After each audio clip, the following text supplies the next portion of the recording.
सदन की गरिमा को नमन। दिए गए विषय, यह सदन अज्ञात और असत को सत और ज्ञात के बजाय एकमात्र वास्तविक स्रोत मानता है कि पुरजोर पक्ष में।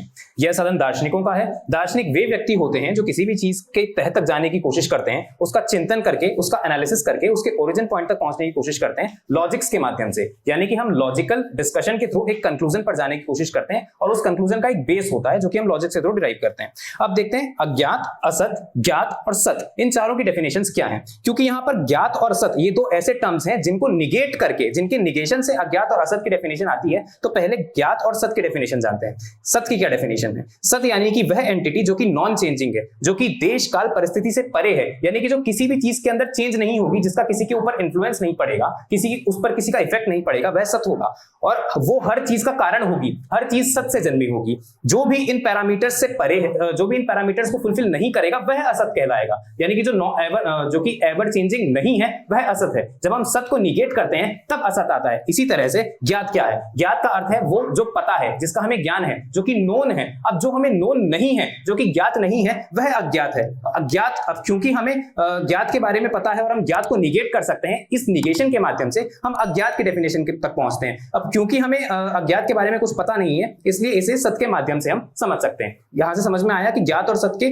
निगेशन से अज्ञात और असत की डेफिनेशन तक पहुंचा जा सकता है। इसके बाद हम देखते हैं, अब यहां पर बात हो रही है एकमात्र वास्तविक स्रोत की। एकमात्र वास्तविक स्रोत का अर्थ है, यानी कि एग्जिस्टेंस की जब शुरुआत हुई, उस एग्जिस्टेंस की शुरुआत का जो एकमात्र स्रोत है, यानी कि जो इकलौता पॉइंट है जिस पर हम दार्शनिक डिस्कशन करके पहुंचना चाह रहे हैं उस ओरिजिन पॉइंट तक, वो ओरिजिन पॉइंट सत और ज्ञात है या नहीं है, इस चीज के ऊपर डिबेट है। अगर अब हम इनके पैराडाइम में जाकर के अगर देखते हैं कि अगर सत और ज्ञात एकमात्र वास्तविक स्रोत है, तो सबसे पहली बात, वह सत कौन है, वह सत क्या है, उस सत का आकार कैसा है, क्या वो आकार है या मतलब आकार रूप है उसका, या फिर निराकार रूप है। इन सभी चीजों को जानना पड़ेगा सत को जानने के लिए। जब आप इन सभी चीजों के माध्यम से सत को जानेंगे, तभी आप सत को कह सकते हैं कि ये चीज सत है और इसके माध्यम से एग्जिस्टेंस की शुरुआत हुई। लेकिन चूंकि हमें पता ही नहीं है कि वह सत कौन है, अगर पता है तो आप बता करके चाहिए कि वह सत कौन है, वह तत्व कौन है, वह एकमात्र तत्व कौन है। वो एक है अगर, तो उसने संसार क्यों बनाया? और अगर उसने संसार बनाया तो इसका मतलब उसी को जरूरत थी, इच्छा थी, जरूरत थी, कुछ भी थी, किसी कारण की वजह से उसने संसार बनाया होगा। और अगर कोई कारण है, इसका मतलब उसके अंदर कोई इच्छा है, उसकी कोई जरूरत है, तो इसका मतलब वो अपूर्ण है। अगर वो अपूर्ण है तो वो सत कैसे हुआ? और अगर वो अपूर्ण है और वो सत नहीं हुआ, इसका मतलब इस एग्जिस्टेंस की शुरुआत सत से नहीं हुई है। अगर सत से नहीं हुई तो किससे हुई है? सत के निगेशन से हुई है। सत का निगेशन कौन है? सत का निगेशन है असत, और ज्ञात का निगेशन है अज्ञात। इससे प्रूव होता है कि असत और अज्ञात ये एकमात्र वास्तविक स्रोत हुए, न कि सत और ज्ञात। आगे चलते हुए, अगर अब ये तो मैं सत के बारे में बता रहा था, अगर मैं ज्ञात के बारे में बताऊं, ज्ञात का मतलब जिसके बारे में आपको पता है, जो कि नोन है। अगर नोन है तो क्या नोन है? कौन है जो नोन मतलब जिसके बारे में आपको पता है, वो कौन है जिसके बारे में आपको पता है, कितना पता है, कैसे पता चला, और उसके बारे में आपकी नॉलेज कहां तक रिस्ट्रिक्टेड है, कहां तक आगे जाती है। इन सभी सवालों के जवाब आपको बताने पड़ेंगे अगर आपको ज्ञात पता है तो। क्योंकि ज्ञात का मतलब एक पेरिफेरी है जिसके अंदर आपको पता है कि ये सारी चीजें एग्जिस्ट करती हैं। अगर वो चीज उस पेरिफेरी के बाहर चली जाती है तो यहां पर दो बातें निगेट हो जाती है। पहला, आपको पता नहीं था, आपका अजम्पशन था। दूसरा, ऐसी कोई चीज एग्जिस्ट ही नहीं कर रही थी। इसके बाद आगे चलते हुए, अगर ये जिसके बारे में आपको पता है, जिसको आप ज्ञात कह रहे हैं, इसकी फॉर्म कैसी थी, ये कैसा था, अगर एक था तो इसने दो क्यों बनाए? वही बात है कि अगर ये एक था तो इसने एक से ज्यादा अपने आप को, एक से ज्यादा का मतलब संसार क्यों बनाया? दूसरी एंटिटी का जन्म ही क्यों हुआ अगर ये अपने आप में पूर्ण था तो? और क्योंकि ये अपने आप में अपूर्ण था, और जो चीज अपूर्ण है वो सत नहीं हो सकती, और जो चीज सत नहीं हो सकती वो असत है। इसलिए एकमात्र वास्तविक स्रोत असत और अज्ञात होता है। अब असत और अज्ञात की अच्छे से और बात कर लेते हैं। देखिए, इस संसार के अंदर फ्लक्स है। फ्लक्स का मतलब ये जो संसार है वो एवर चेंजिंग है। इसके अंदर बहुत सारे परिवर्तन होते रहते हैं, हर जगह पर परिवर्तन होते रहते हैं। हम कह रहे हैं कि एकमात्र वास्तविक स्रोत असत और अज्ञात है। असत और अज्ञात इसलिए है क्योंकि इस संसार के अंदर कोई फ्लक्स है। फ्लक्स का मतलब है कि ये संसार एवर चेंजिंग है। इसे चेंज कौन कर रहा है? वो कौन एंटिटी है जो इसे चेंज कर रही है? क्या वो सत एंटिटी है? अगर वो सत एंटिटी है तो वो इसे क्यों चेंज कर रही है? वापस प्रश्न वही है, वो क्यों चेंज कर रही है? क्या उसकी कोई जरूरत है? क्या उसकी कोई इच्छा है? अगर जरूरतें और इच्छा है तो वो सत कैसे हुआ? और अगर सत है, मान लेते हैं कि वो जरूरत और इच्छा है उसकी, अगर जरूरत और इच्छा है तो उसकी वो जरूरतें और इच्छा पूरी कैसे हो रही है?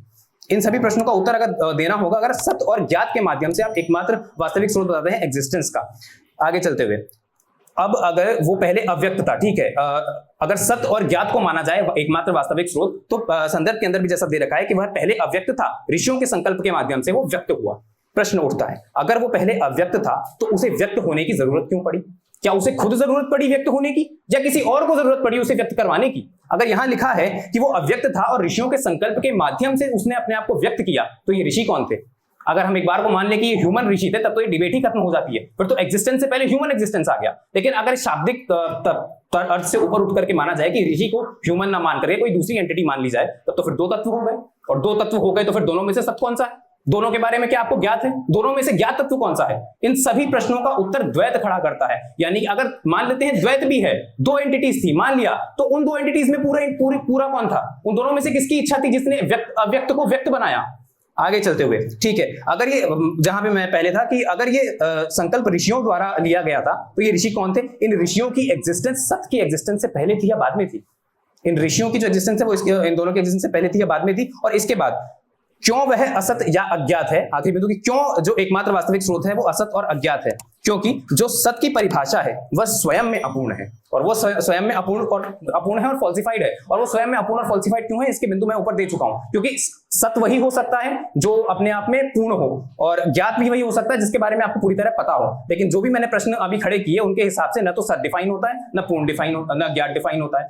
अगर सत्य और ज्ञात इनकी परिभाषाएं ही निर्धारित नहीं हो पा रही है, तो इसका मतलब निगेशन के माध्यम से दार्शनिकों के बतौर दार्शनिकों के सदन में आप लॉजिकल बेसिस पर इस कंक्लूजन पर पहुंच सकते हैं कि सत्य और ज्ञात के निगेशन से असत और अज्ञात तक पहुंचा गया एकमात्र वास्तविक स्रोत के रूप में। और उसके बाद जब मुझे कुछ पता ही नहीं है, क्योंकि सत्य और ज्ञात तो निगेट हो गए, तो जो निगेट हो गया वो कौन है? जिससे हम असत और अज्ञात कह रहे हैं। हम असत और अज्ञात का कुछ ऐसा डेफिनेशन नहीं दे रहे हैं कि देखो वो रहा असत और वो रहा अज्ञात। नहीं, असत और अज्ञात का तात्पर्य है जिसके बारे में नहीं पता है, जो कि नॉन एग्जिस्टेंट है। जब कुछ पता ही नहीं है जिसके लिए कहा जा सके कि इसकी वजह से शुरुआत हुई, जब इसके के बारे में आपको नहीं पता, उसके एट्रीब्यूट्स और उसकी प्रॉपर्टी नहीं पता, तो इसका मतलब कुछ नहीं था। और अगर कुछ था तो बताइए कि कौन था, और वो सारे सवाल कि वो क्यों था, और ये सारी चीजें शुरू कैसे हुई। और अगर वह सत्य और ज्ञात तत्व है तो उसके एट्रीब्यूट्स होंगे, क्योंकि सत्य और ज्ञात तत्व की जो भी संदर्भ यहाँ पे दिया हुआ है उसका एक्सप्लेनेशन, उसके हिसाब से उसके एट्रीब्यूट्स होने चाहिए, क्योंकि आप उसे पहचान पा रहे हैं। एट्रीब्यूट इसलिए होने चाहिए, बस मैं खत्म कर रहा हूं, एट्रीब्यूट्स इसलिए होने चाहिए क्योंकि आपने सत्य और ज्ञात को पहचान लिया है। क्योंकि आपने सत्य और ज्ञात को पहचान लिया इसलिए उसके एट्रीब्यूट्स होने चाहिए। तो फिर बता करके जाइए कि वो एट्रीब्यूट्स कौन से हैं, और अगर वो एट्रीब्यूट्स एवर चेंजिंग है तो फिर वो सत्य और ज्ञात कैसे हुआ? इसलिए यह सिद्ध होता है कि एकमात्र वास्तविक स्रोत अज्ञात और असत है। सदन पटल पर 1 मिनट का सामान्य समय। प्रस्तावित विषय के पुरजोर विपक्ष में 3, 2, 1। महोदय, ये सदन दार्शनिकों का सदन है। इनकी डेफिनेशन में आता है कि हम लोग लॉजिक से काम करते हैं। लॉजिक के लिए एक जरूरी चीज ये है कि जितने भी प्रीमाइसेस हैं आपको उनकी फिक्सिसिटी से ट्रू या फॉल्स वैल्यू पता होनी चाहिए। अगर आपको उनकी ट्रू या फॉल्स वैल्यू नहीं पता तो आप लॉजिक का इस्तेमाल नहीं कर सकते। आज का जो हमारा मैटर ऑफ कंसर्न है कि हमें एग्जिस्टेंस का ट्रू सोर्स जानना है, क्योंकि ना तो हमें इसकी ट्रू वैल्यू सर्टेनिटी से पता है, ना हमें इसकी फॉल्स वैल्यू सर्टेनिटी से पता है, तो यह लॉजिक का इस्तेमाल हम बतौर दार्शनिक नहीं करेंगे, क्योंकि ये लॉजिक की लिमिटेशन है। लॉजिक के लिमिटेशन से बियॉन्ड ये हमारा विषय जा रहा है। ठीक है, अब ये ज्ञात और सत्य को बता करके जाते हैं, ये असत और अज्ञात को बता करके जाते हैं। इन्होंने एक डिस्टिंक्शन क्रिएट कर दिया है। अब दोनों ही केसेस में हमें ये देखना पड़ेगा कि हम एक कंक्लूजन पर पहुंच चुके हैं। सबसे पहले हमने सत्य का कंक्लूजन निकाला कि सत्य का मतलब इन्होंने बता दिया कि नॉन चेंजिंग है, नॉन इन्फ्लुएंशियल, किसी चीज का इन्फ्लुएंस नहीं आ सकता। और ज्ञात वो है जिसे आप पूरी तरीके से जान चुके। अब इन्होंने इन दोनों चीजों की नेगेशन करी, अज्ञात बताया और असत बताया। यानी अज्ञात और असत में भी ये कंक्लूजन पर पहुंच चुके हैं कि अगर ये चीज ज्ञात है तो जो भी चीज नहीं पता वो सब अज्ञात हो जाएगी। यहां पर भी एक कंक्लूजन अराइव हो चुका है। लेकिन हम बताते हैं एग्जिस्टेंस का ट्रू सोर्स क्या है, क्योंकि बतौर दार्शनिक हम ह्यूमंस हैं। हम लोग लिमिटेशन की स्टेज पे है। बतौर दार्शनिक हमें भी सच्चाई नहीं पता है, अभी हम लोग भी एक्सप्लोर कर रहे हैं। इसलिए हम कहते हैं कि ट्रू एग्जिस्टेंस अव्यक्त है। अव्यक्त है यानी हम नहीं जानते कि वो सत्य है या असत है या दोनों है या दोनों में से कुछ नहीं है। हम सर्टेनिटी पर नहीं पहुंच रहे हैं। इनका यहाँ ओनस है एकमात्र वास्तविक सोर्स प्रूफ करके जाना, अज्ञात और असत को एकमात्र सोर्स बता करके जाना। यानी ये बता करके जाएं कि कैसे ये सर्टेनिटी पे पहुंच चुके हैं कि सत्य तो है ही नहीं, अज्ञात और क्या कहते हैं ज्ञात भी नहीं है।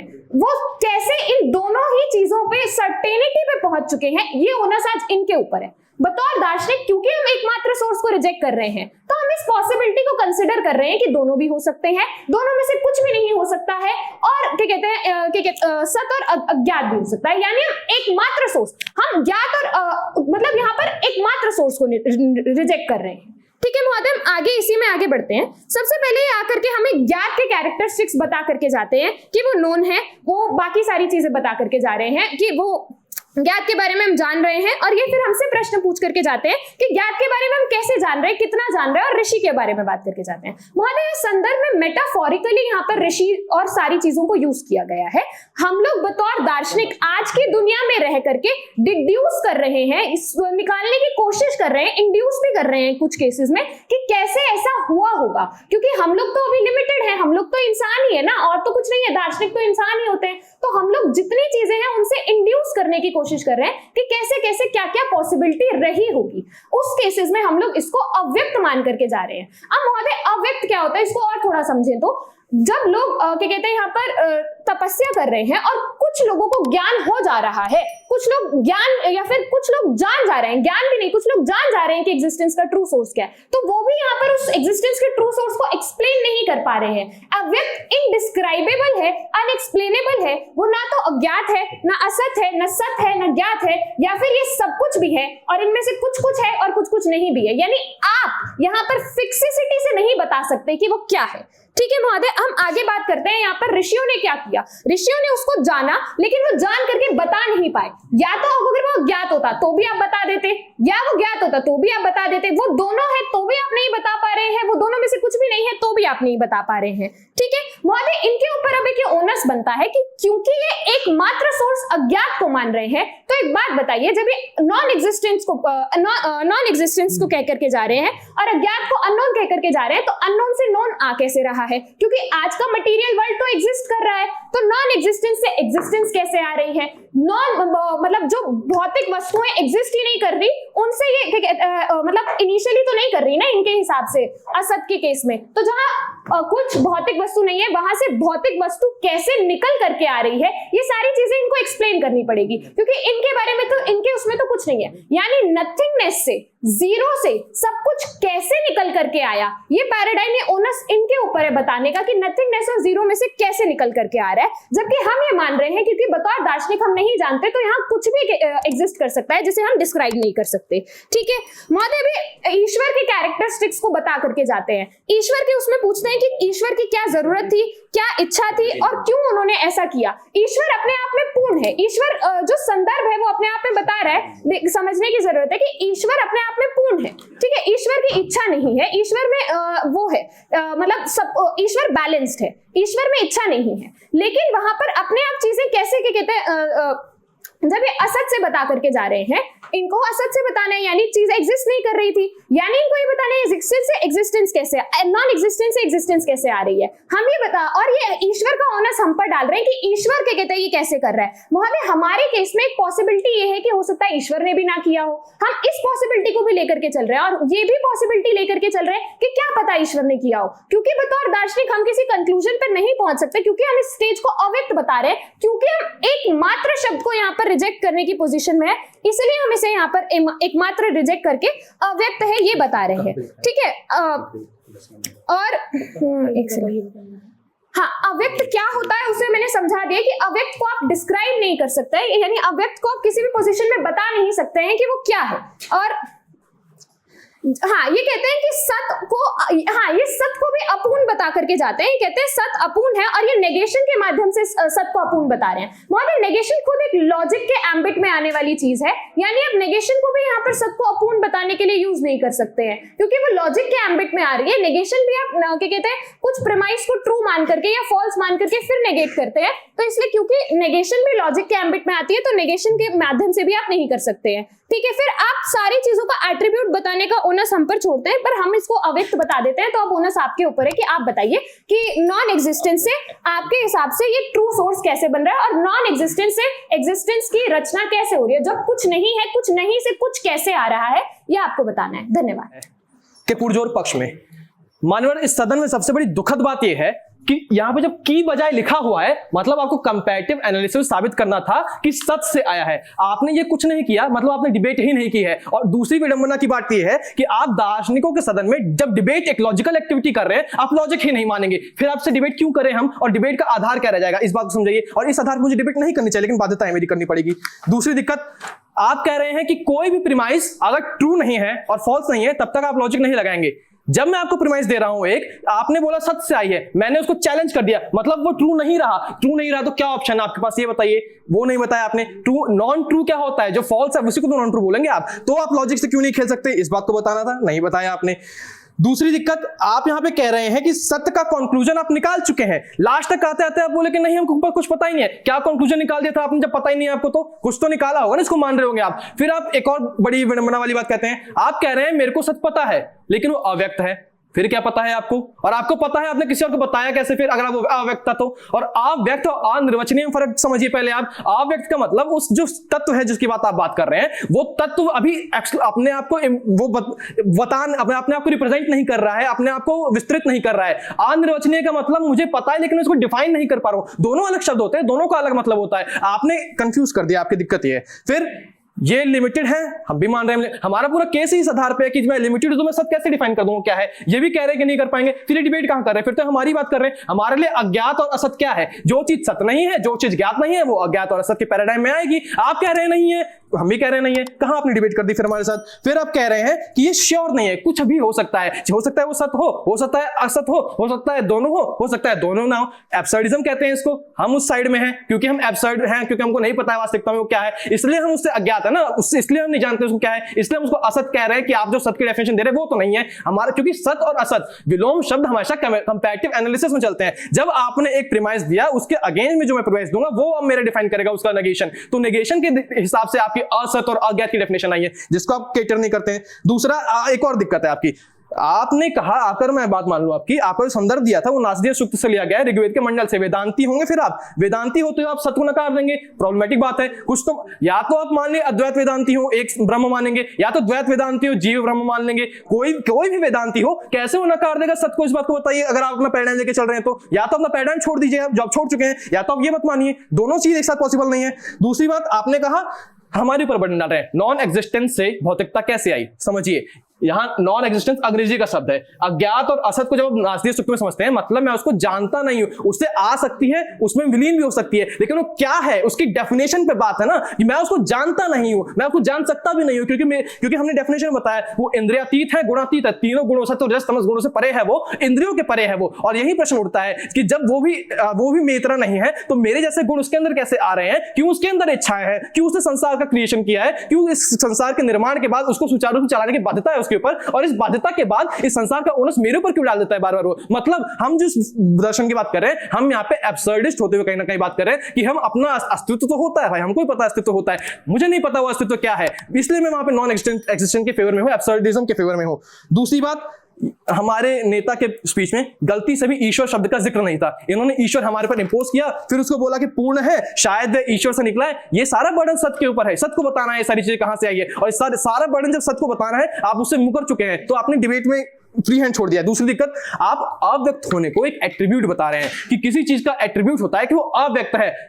मतलब अव्यक्त की स्थिति क्या होती है कि उसका कोई एट्रीब्यूट आप डिफाइन नहीं कर पा रहे हैं, लेकिन अव्यक्त खुद में एक एट्रीब्यूट नहीं होता है, अव्यक्त एक स्थिति का नाम है। आपने स्थिति को एट्रीब्यूट से कहीं ना कहीं कोलैप्स कर दिया, जो कि सबसे ज्यादा प्रॉब्लमेटिक बात है। दूसरी दिक्कत, अगर आप संसार में सत्य और असत को मानेंगे, आप नासदीय सूक्त को मानेंगे, तो आप कहीं ना कहीं किसी ना किसी कॉजैलिटी रिलेशन को मानेंगे, कॉजल रिलेशन को मानेंगे। मान लीजिए कोई भी कॉजल रिलेशन, किसी भी कॉजल रिलेशन से आप इनफाइनाइट चेन ऑफ रिग्रेशन को बिना तोड़े हुए ये साबित करके जाइए कि एक तत्व एग्जिस्ट कर सकता है। हम कह रहे हैं कि एक फाइनल तत्व जो नित्य है, जो ब्रह्म रूप है, आप ब्रह्म मान लीजिए, वेदांत ब्रह्म मानता है, जो ब्रह्म रूपी नित्य तत्व है वो कभी भी एग्जिस्ट नहीं कर सकता है, क्योंकि अगर उसका एग्जिस्टेंस है तो इस संसार का क्रिएशन नहीं होगा, और अगर इस संसार का क्रिएशन हुआ है तो उसका एग्जिस्टेंस कहीं ना कहीं कॉम्प्रोमाइज होता है। क्योंकि वापस से जो सारे प्रश्न मेरे नेता सदन पढ़े में खड़ा करके गए, वो सारे अभी भी इंटैक्ट है कि उसने क्यों किया है क्रिएशन, क्रिएशन का आधार क्या है, क्रिएशन के आधार पर क्यों संचालन करना है उसको, और उसके अंदर चेतना कहां से है कि मुझे क्रिएशन करना है। आपने कहा ये पूरा नासदीय सूक्त जो है मेटाफर है, तो इस मेटाफर से क्या डिराइव कर रहे हैं ये बताना चाहिए था आपको। आपके नासदीय सूक्त में सत्य की डेफिनेशन के लिए क्या डेरिवेंस है ये बताना चाहिए था आपने, बताना चाहिए था आपको, जिसको आपने खुला छोड़ दिया और आपने फिर डिबेट में एंगेज ही नहीं किया हमसे। आपके पूरे सूक्त के अंदर अपने आप प्रॉब्लमेटिक बात यह है कि आप बता रहे हैं, जब आप कह रहे हैं कि वो केवल एक तत्व परमात्मा है जो बिना वायु के अपनी ही शक्ति से जीवंत रह सकता है, जब अपनी शक्ति से जीवित रह सकता है तो इस संसार का कोई आधार बचता नहीं है हमारे पास। जब संसार का कोई आधार नहीं बचता है तो संसार में किसी क्रिया का आधार नहीं बचता है। जब संसार में किसी क्रिया का आधार नहीं बचता है तो संसार में निर्माण, विलय, सृजन, प्रजनन सब व्यर्थ हो जाता है। और इन सबके व्यर्थ होने के साथ आपके सत्यों का प्रीमाइस भी खंडित हो जाता है। तो इसका मतलब आप जिस प्रीमाइस से शुरू कर रहे हैं अंत में कंक्लूजन ड्राइव करते हुए उसी को खंडित कर दे रहे हैं। मतलब आप जो बात बोलना चाह रहे हैं लॉजिकली फॉल्स है वो बात, और इसलिए हम इसके दूसरे साइड में है कि सत्य नहीं असत है, ज्ञात नहीं अज्ञात है। अब आप यहां पे आके उसको भी काउंटर नहीं करते हैं, आप हमारे साथ आके मिल जाते हैं, हमारी पैराडाइम में आ जाते हैं। तो आपने डिबेट की कहां ये बताना था आपको, जो आपने नहीं बताई है। दूसरी आपके साथ दिक्कत है कि आप किसी भी नास्तिक सुक्त है तो मान लेते हैं हम, किसी भी आस्तिक दर्शन, कोई भी आस्तिक दर्शन, कोई भी भारतीय दर्शन इस बात को जस्टिफाई करे कि संसार का सृजन विलय कैसे होता है, ये ओनस था आपके ऊपर। आप किसी का भी उदाहरण लेके आपको करना चाहिए था कि चाहे आप सांख्य का उदाहरण लेके सृष्टि का प्रजनन समझा देते प्रकृति पुरुष के मेल से, वो भी आपने नहीं समझाया। वहां पे प्रश्न उठता है कि जब सांख्य में प्रकृति पुरुष मिल रहे हैं,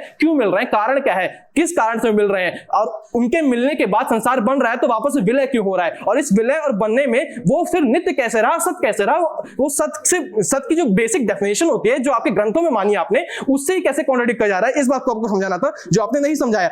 और पूरा केस हमारा जो है आपने स्वीकार कर लिया, इसलिए ये डिबेट कहीं स्टैंड कर नहीं पा रही है। और हमारा केस भी वही है कि कुछ भी हो सकता है, क्यों मैं इस मेटाफिजिकल स्पेकुलेशन में एंगेज करूं। उदाहरणार्थ आपका आप ही के भारतीय दर्शन में एक नास्तिक दर्शन बौद्ध दर्शन है, प्रत्यक्ष संपात की बात करता है, एंगेज नहीं करता है मेटाफिजिकल स्पेकुलेशन से, वो अहलौकिक बात करता है। अहलौक में इस प्रॉब्लम यहाँ पे द्वादश निदान का उदाहरण ले रहे हैं हम, चाहे वो कॉजल एफिशिएंसी की बात करें, चाहे हम अर्थक्रियावाद की बात करें, वो कभी भी किसी नित्य तत्व को नहीं मान रहा है। शून्यवाद की बात कर लें आप ही के दर्शन में, भारतीय दर्शनों में शून्यवाद में भी वो एक तत्व बताता है कि हो सकता है कोई तत्व हो, क्या है नहीं डिफाइन करता है, और क्या ना डिफाइन करना है उसको अज्ञात बताता है, क्या ना डिफाइन करना है उसको असत बताता है मान्यवर आपके पूरे पैराडाइम के अंदर। तो आपकी कहीं भी किसी भी दर्शन ने सत्य को स्वीकार नहीं किया है और ना कर सकता है और ना ही लॉजिकली डिफाइन कर सकता है, इसीलिए असत जो है एकमात्र वास्तविक स्तोत्र बन जाता है इस संसार का।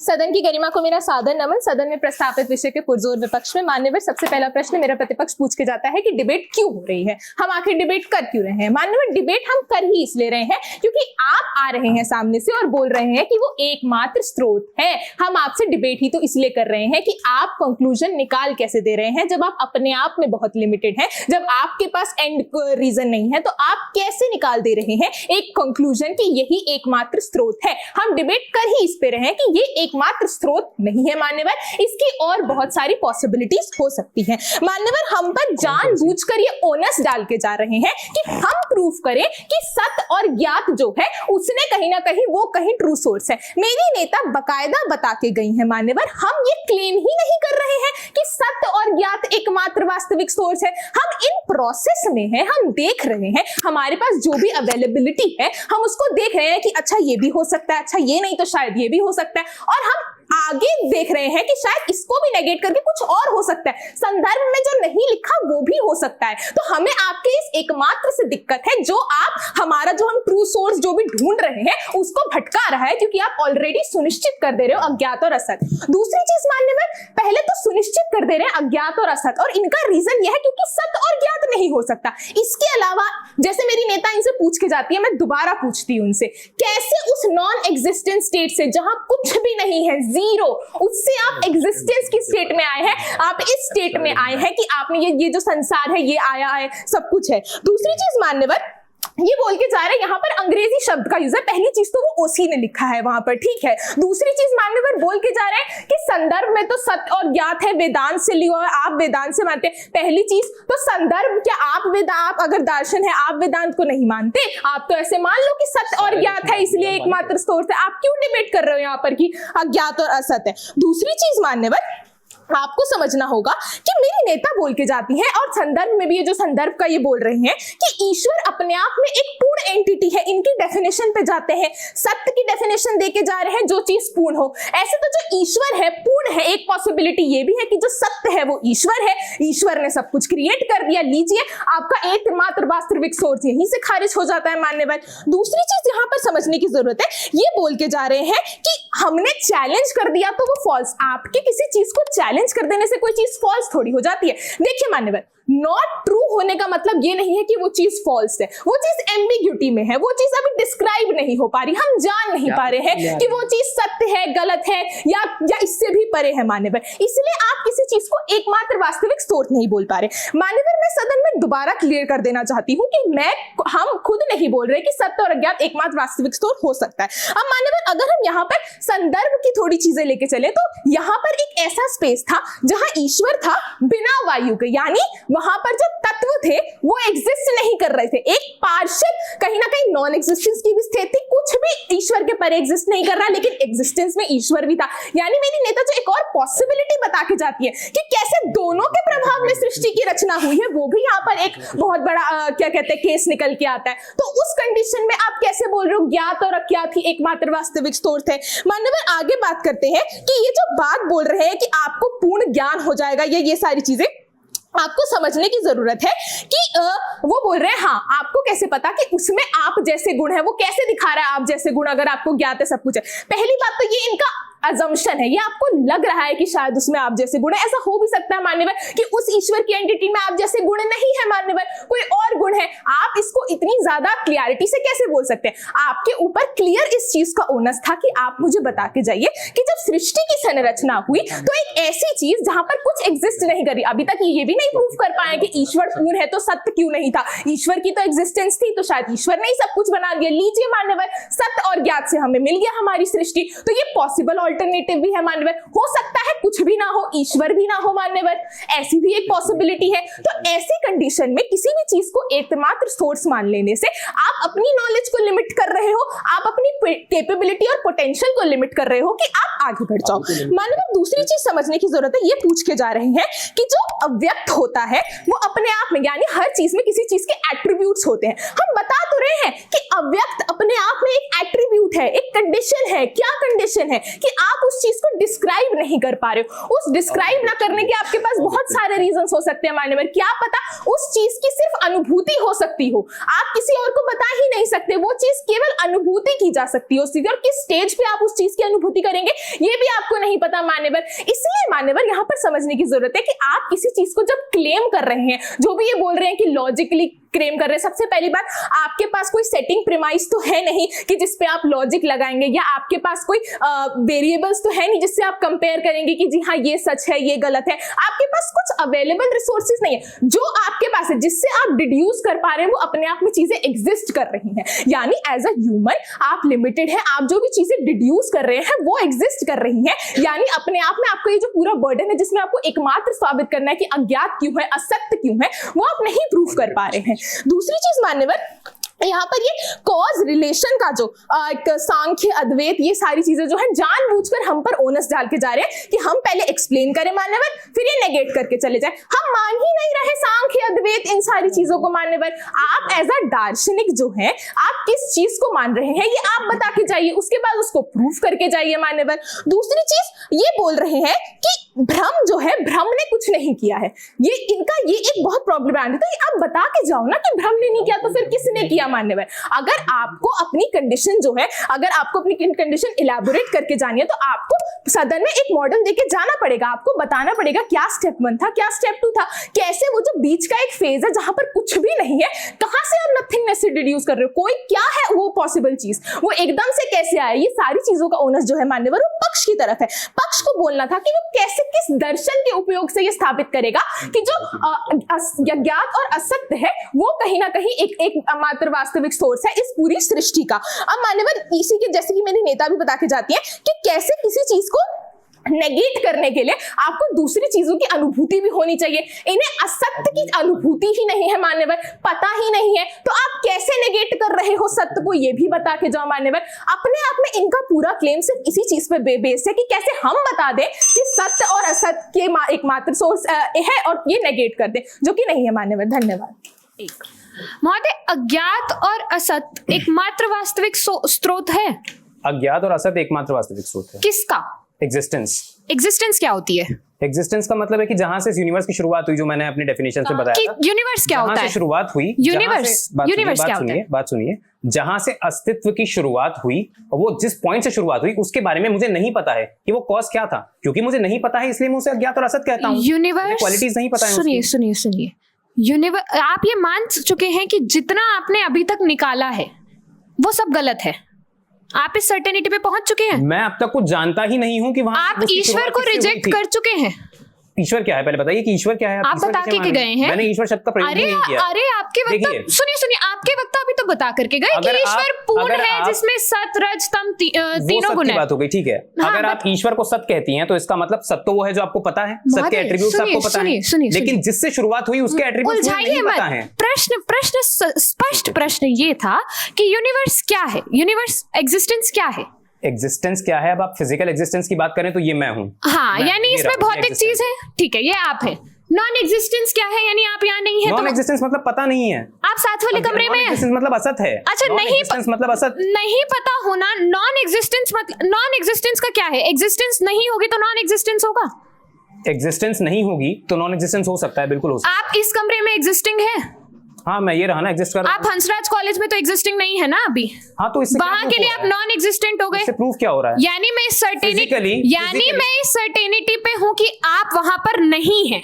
हाँ तो यही तो हम भी कह रहे हैं कि हम इस यानी certainty पे अगर हैं। मैं सुनिए, इस मेरी बात सर्टेनिटी सुनिए। पे हूं कि सत वहां नहीं है तो मतलब ईश्वर वहां नहीं है, इस सर्टेनिटी पे मैं आ चुकी हूं। एग्जैक्टली अगर मुझे इस सर्टेनिटी से पता है कि जिसे मैं सत कहता हूं वो सत ओरिजिन नहीं है तो इसका मतलब क्या है फिर ओरिजिन? यानी असत हुआ। सुनिए, यानी आप अगर मुझे पता है कि ये हाँ। सत है और मैं ये कह रहा हूं कि ये सत तो ओरिजिन नहीं है, ये सत तो कॉज नहीं है, तो कौन कॉज है? वही महोदय, तो असत है। यानी कि आप इस कंक्लूजन पे पहुंच चुके हैं कि जितना भी दार्शनिकों ने अभी तक अनुमान लगाया है उनमें से तो कुछ नहीं है। एक अनुमान ये भी है कि वो हाँ। अज्ञात और असत है और उस अनुमान के पक्ष में हम लोग हैं।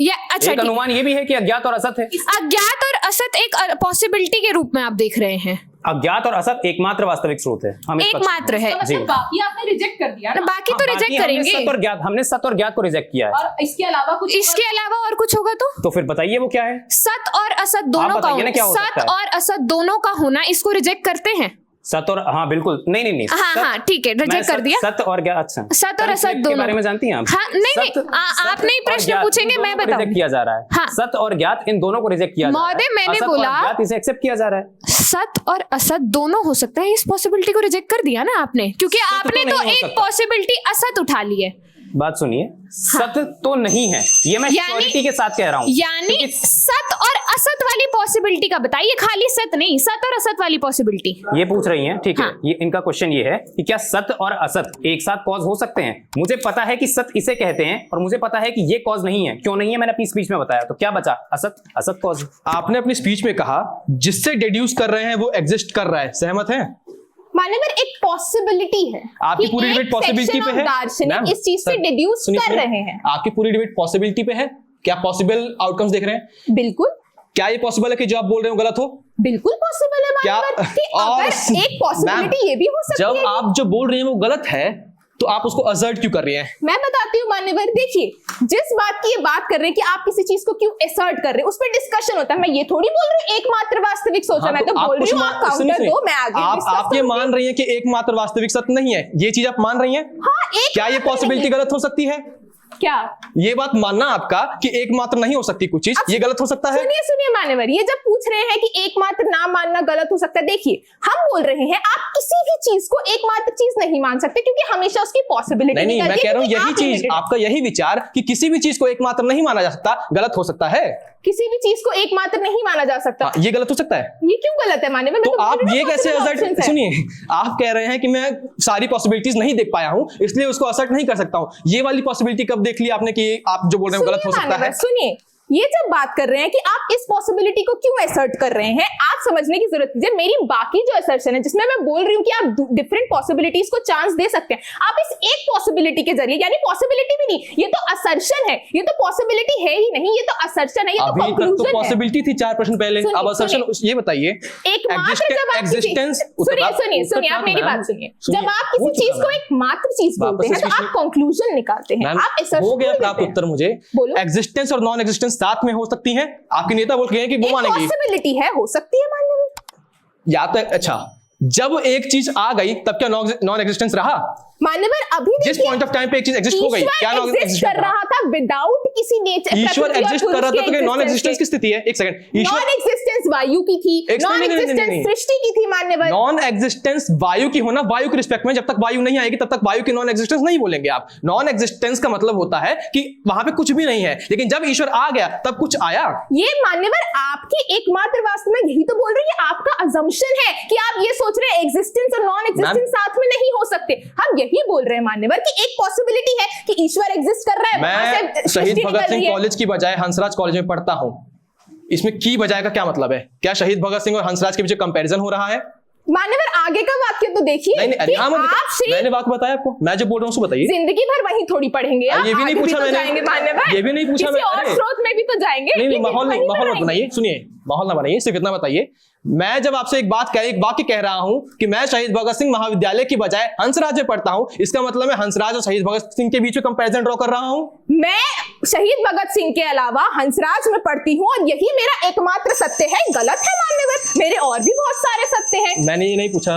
नहीं मान्यवर, मैं डुअल डिग्री कर रही हूँ, मैं शहीद भगत सिंह में भी पढ़ रही थी और मैं हंसराज में भी पढ़ रही हूँ। लो, हो गई दो पॉसिबिलिटी। महोदय, ईश्वर भौतिक होता है पराभौतिक होता है? हम ईश्वर को नहीं जानते, अज्ञात होता है। तो जिसको आप बता करके गए अपने, सुनिए, जिसको आप बता करके गए सत रज तम तीनों बराबर है, वो भौतिक था पराभौतिक था? मैं पहले का उत्तर दूंगा फिर दूसरे का ना दूंगा। दीजिए। हम नहीं मानते कि ईश्वर एग्जिस्ट करता है क्योंकि हमको नहीं पता है, हम अज्ञात की स्थिति में, एब्सर्डिज्म की स्थिति में। दूसरा प्रश्न आपका ये है, रुकिए, दूसरा प्रश्न आपका ये है कि जब ईश्वर को सत रज तो बताया, आपके ऊपर होना था ना, आप ही का नासदीय सूक्त कह रहे हैं कि परमात्मा है, बताइए। आप संदर्भ को नहीं मान रहे, संदर्भ को रिजेक्ट कर रहे हैं। मैं तो एब्सर्डिस्ट हूं, आप वेदांत से, मैं क्या? अरे महोदय, आपने मुझे वेदांती कैसे बना दिया? मैं तो बनी ही नहीं। मैं तो हूँ ही नहीं वेदांती महोदय, मैं दार्शनिक हूँ। कौन है? दार्शनिक हूँ, दार्शनिक। आप प्रश्न नहीं पूछेंगे, मैं पूछूंगी। एक बात बताइए, ईश्वर भौतिक, जनरल अजम्पशन वेदांतियों के साथ, दार्शनिक है ना, दार्शनिक में तो सारे दर्शन जानते होंगे। अभी तक तो नहीं थे ना आप तो थे ना, सदन आपने दार्शनिकों को, सुनिए प्रश्न सुनिए, हरकतें मत कीजिए। दार्शनिक है तो सारे दर्शन को जानते हैं, तो दर्शन के, रुक जाइए, दर्शन शास्त्री और दार्शनिक में अंतर है। मैं अपना दर्शन जानता हूँ क्योंकि मुझे पता है कि मैं अगर सिर्फ अपना दर्शन जानते हैं तो आपका दर्शन कौन से वाला दर्शन है? एब्सर्डिज्म कितनी बार बोलूं? तो आपने एब्सर्डिस्टों का सदन क्यों नहीं बनाया? दार्शनिक है तो बाकी दर्शनों को कंसिडर नहीं करेंगे? मैंने तो स्कोप दिया आपको डिबेट करने का। आप मान्यवर हम नहीं मानते इनको, हाँ? तो आप बोलेंगे हम दार्शनिक ही नहीं। क्या दार्शनिक सिर्फ एब्सर्डिज्म को मानते हैं? दार्शनिक होना, एब्सर्डिस्ट होना जरूरी है?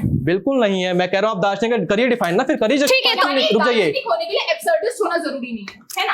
वापस से कंफ्यूज कर रहे हैं आप। आपने पूछा मैं कौन सा दार्शनिक हूँ? मैं एब्सर्डिज्म को मानता हूँ, जो मैंने महोदय, तो आपकी डेफिनेशन क्यों नहीं बोलती कि आप एब्सर्डिस्ट हैं? सुनिए ना, मैं कौन सा दार्शनिक हूँ?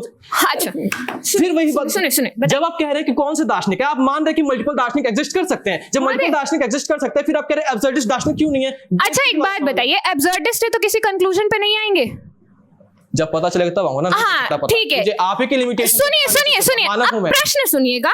प्रश्न ये है कि आपकी दार्शनिक की डेफिनेशन कहती है हर चीज लॉजिक से करेंगे, लॉजिक से करके कंक्लूजन पे आएंगे, तो एब्सर्डिस्ट कब से लॉजिकल हो गए हैं? क्यों नहीं हो गए हैं? बताइए कौन सा लॉजिक देते हैं एब्सर्डिस्ट? लॉजिक ही दे रहा हूं कि लॉजिकल प्रश्न तो उठाया आपके पैराडाइम के ऊपर, कैसे सब एग्जिस्ट कर सकता है। हाँ, तो एब्सर्डिस्ट लोग लॉजिकल हो। क्या ये लॉजिक नहीं है आपके लिए? अच्छा ठीक है महोदय, ये बताइए कि जनरल अजम्पशन में जो ईश्वर की क्या डेफिनेशन होती है? ईश्वर की अवधारणा का क्या मतलब है? बताइए। आप बताइए, आपसे पूछा गया है, ईश्वर की अवधारणा का क्या मतलब है? ईश्वर को जो लोग कहते हैं कि ईश्वर है, वो बताते हैं कि वो पूर्ण है, पूर्ण बताते हैं। ईश्वर भौतिक बताते हैं, पराभौतिक बताते हैं। वो सगुण निर्गुण में बांटते हैं कुछ लोग। भौतिक होता है कि पराभौतिक होता है? सगुण निर्गुण बांटते हैं। मटीरियल होता है कि इममटीरियल होता है? ईश्वर जैसा कुछ नहीं है, क्योंकि मैं जानता हूँ लॉजिकली ईश्वर, जिन लोगों के लिए ईश्वर होता है वो मटीरियल होता है कि इममटीरियल होता है? पूरा करने दीजिए। हाँ, मैंने उनको पूरा समय दिया था। जो भी आपके ईश्वर कंसेप्शन है, मैं नहीं मानता हूं, क्योंकि मैं लॉजिकली ईश्वर कंसेप्शन को डिफाइन कर चुका हूं। अब आप मुझसे पूछ रहे हैं कि कौन सा ईश्वर है, कैसा, यानी तो क्या जस्टिफाई करूं उसको? जो ओनस, आप इस कंक्लूजन पे हैं कि ईश्वर कभी एग्जिस्ट नहीं करता था? मैं इस पे हूं कि आपने जो ईश्वर बताया मुझे सत्य बताते हुए, वैसा ईश्वर लॉजिकली पॉसिबल नहीं है। क्योंकि अगर है तो मेरे क्वेश्चंस का जवाब दीजिए, नेता बता के गए। अगर आप जवाब नहीं दे रहे हैं, इसका मतलब बच रहे हैं आप उस चीज से। आप ये मान रही हैं कि कुछ भी हो सकता है, हाँ कि ना?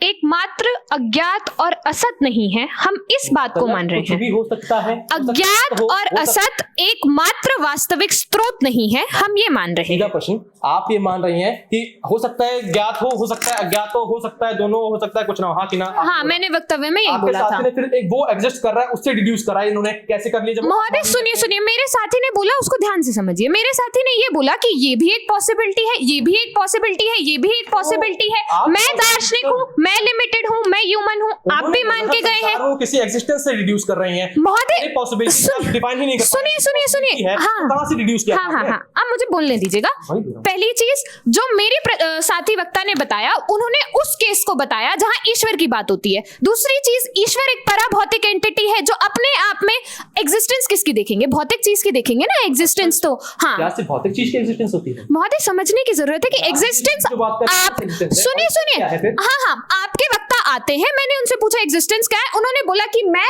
रोनित शर्मा यहाँ बैठा हुआ हूँ, ये एग्जिस्टेंस है और कुछ एग्जिस्टेंस नहीं है। यानी सुनिए सुनिए, नहीं, मैं आपको बता रही हूँ आपका पैराडाइम किस चीज पर जा रहा है। यानी अगर आप इसको नहीं मान रहे तो आप कॉन्ट्रडिक्ट कर रहे हैं। महोदय बताइए। मुझे बताइए हाँ, पूछिए। आप वास्तविक स्रोत जिसका मांग रहे हैं बीइंग दार्शनिक, आप सिर्फ क्या ये मटेरियल चीज का मांगते हैं या मेटाफिजिकल और इन सब का स्पेकुलेशन? बतौर दार्शनिक मैं ये जानती हूँ कि मैं वास्तविक स्रोत को अव्यक्त मानती हूँ। सीधा प्रश्न, क्या मटेरियल ही एग्जिस्ट करता है?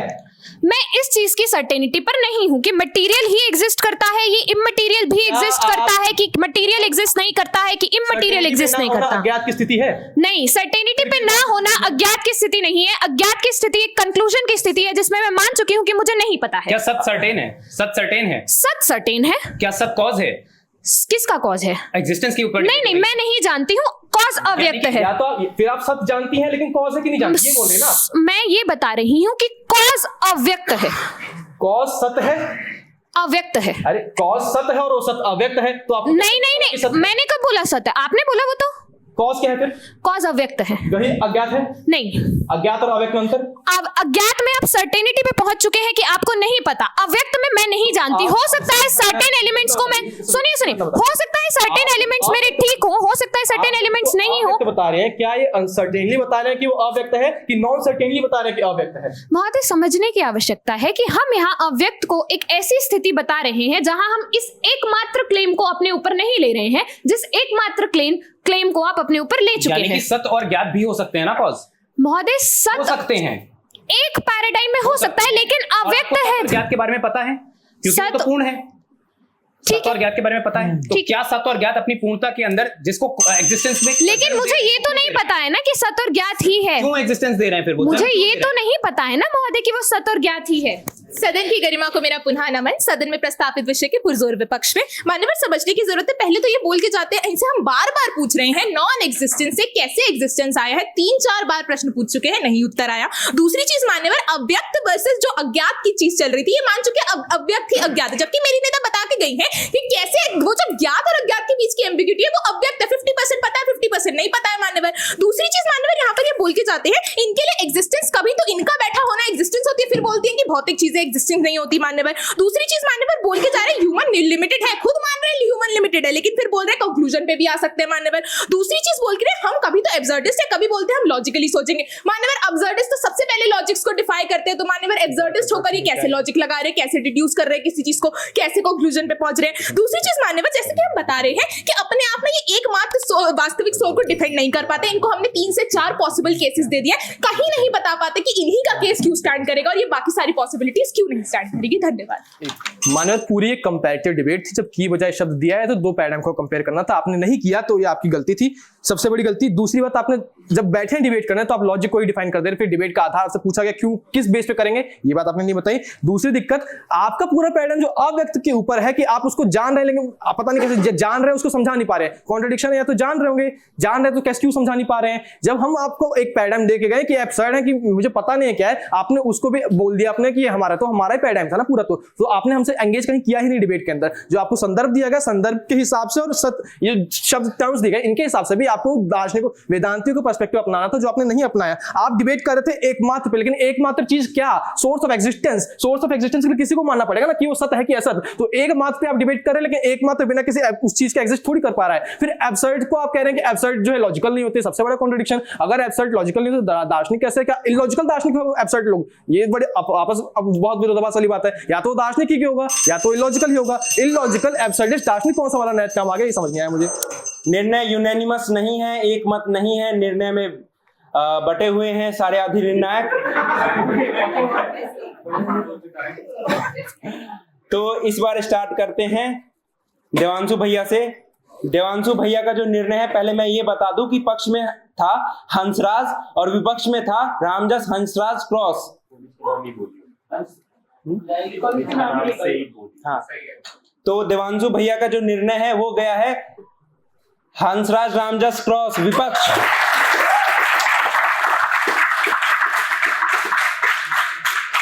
आगे बढ़ते हैं। आगे जो निर्णय है वो है आदित्य शर्मा जी का। आदित्य शर्मा जी का निर्णय है वो गया है पक्ष, यानी कि हंसराज।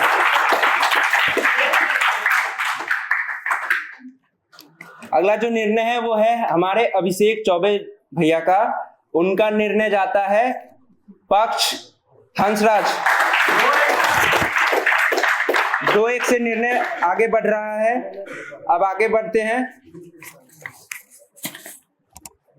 सुमित भैया का। सुमित भैया का जो निर्णय है वो है विपक्ष हंसराज रामजस क्रॉस। 5वां निर्णय दीपक भैया आप ही का निर्णय है।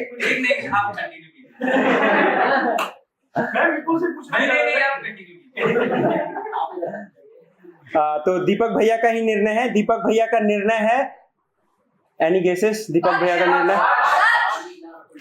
चलिए आप लोगों का बात का मान रखते हुए पक्ष, दीपक भैया का निर्णय है पक्ष हंसराज।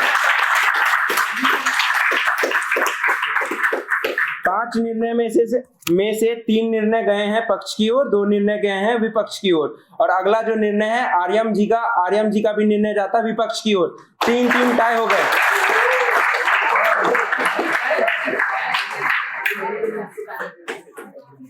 अगला जो निर्णय है ऋषभ जी का। ऋषभ जी का निर्णय जाता है पक्ष की ओर हंसराज।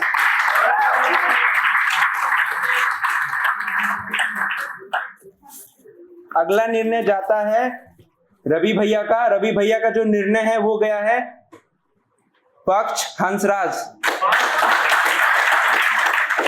5-3। अगला जो निर्णय है वो है हमारे आशीष भैया का। इस बार उन्होंने पर्ची में आगे नाम लिखा है। तो आशीष भैया का निर्णय जाता है विपक्ष की ओर।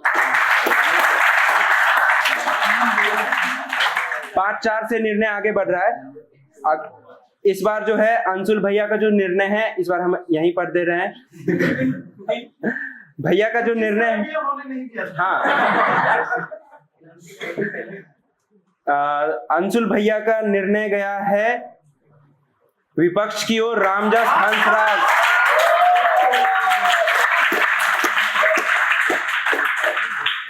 फिर से हमारे पास 3 पर्ची बची है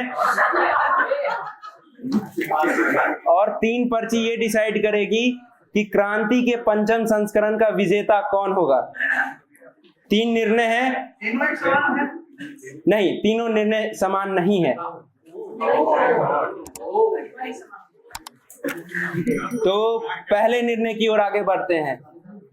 निर्णय है गर्वित भैया का। गर्वित भैया का निर्णय जाता है, एनी गेसेस?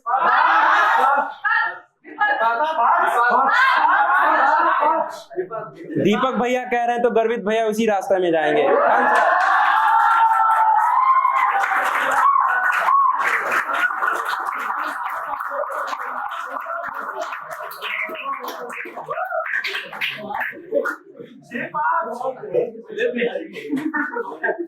6-5 से निर्णय आप बन चुका है।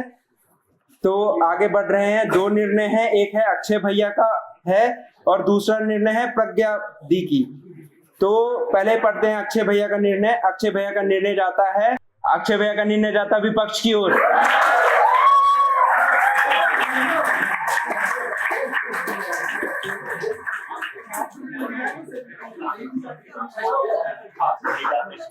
छह से निर्णय टाई है।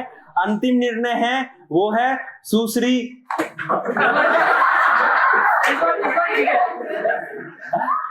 प्रज्ञा दीदी का निर्णय।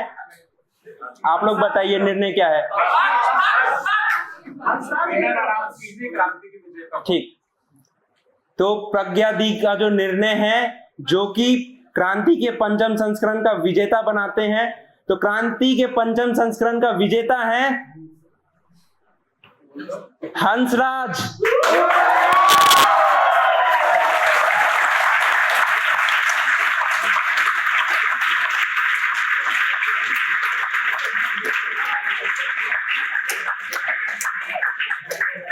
सात 6 से ये निर्णय रहा।